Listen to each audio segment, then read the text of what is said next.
we saw very strong interest by people in securing themselves a property to live in, either live in themselves or as an investment. And so maybe we've got a mini version of that going on this time around. Hello everybody. Each month I do a survey of the 23,000 people who read my weekly Tony's View, asking them for whether they're planning to spend more or less over the next 3 to 6 months. I usually get about 1,000, maybe 1,200 people reply, and the latest results from the survey of a week or so ago, entirely within the lockdown period, shows an understandable decline in the willingness or expectations by people of spending more in the next wee while, but there has been one measure which has actually increased. So if we go back about 4 to 5 weeks ago, I had about a net 3.5% of people in the survey saying they're going to buy a property to live in the very near future. In the most recent survey, that has actually increased to 5%.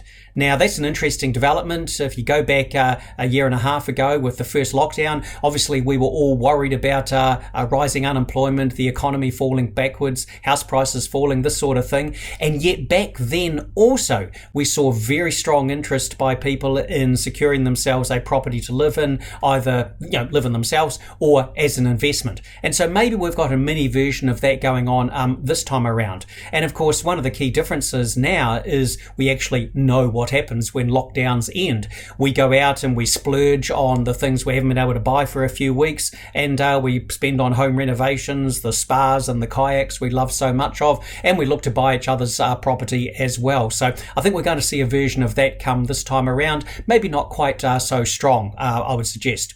Now, the other big thing, of course, I've been warning about for some time, apart from house prices will probably still keep going up, is that interest rates are going to go up, and I'm seeing absolutely nothing out there to make me less concerned about inflation, less concerned about the extent or even the speed with which interest rates will go up.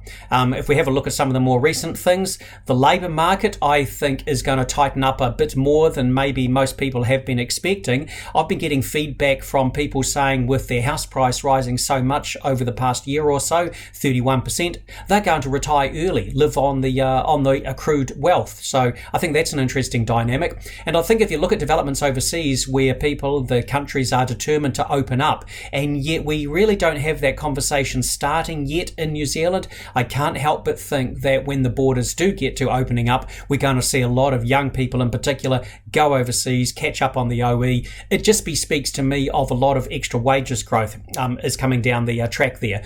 We're also seeing a lot of new information on shipping costs rising strongly. The supply chain disruptions are getting even worse. Construction costs are going up all the time. There's disruptions to the production of buildings out there, and I'm still running strongly on the theory that a lot of people who were looking at getting a house built are going to switch back to looking for something that already exists out there because the builders simply don't have the capacity to supply what they want in the near future. It all adds up to the Reserve Bank, very strong chance that come October 6th, they will start raising interest rates. And I'm going to repeat my warning that while the Reserve Bank have penciled in increases of 1.75%, I really think you should budget on 2 to 2.5% increase in interest rates over maybe the next 18 to 24 months. So talk about that with your mortgage advisor, how you can best handle that scenario, and of course the uncertainty that we all live for. All the best, or live in. All the best.